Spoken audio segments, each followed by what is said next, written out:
Good evening students. आज आम पढ़ा यूनिट एकक।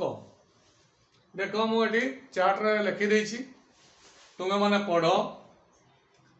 टोटाल मु लिखिदे ओडिया रे भी लिखिदे एवं इंग्राजी रे भी लिखिदे।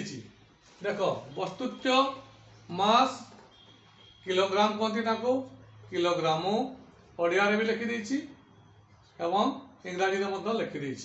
ओजन वेट न्यूटन न्यूटन से भाया तुम्हें दूरता डिस्टेंस मीटर विस्थापन ताकू कहते डिस्प्लेसमेंट मीटर समय टाइम सेकेंड वेग स्पीड मीटर पर सेकेंड परिवेग वेलोसिटी मीटर पर सेकेंड त्वरण्य एक्सीलरेशन मीटर पर सेकेंड स्क्वायर बल फोर्स न्यूटन कार्य वर्क जूल शक्ति एनर्जी जूल पावर वाट विद्युत प्रवाह बा विद्युत स्रोत इलेक्ट्रिक करंट एम्पियर विद्युत विभांतर electric potential volt charge coulomb से भाया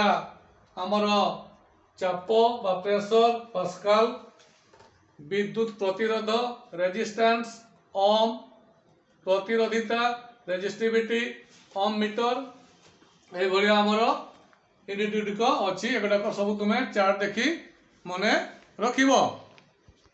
थैंक यू।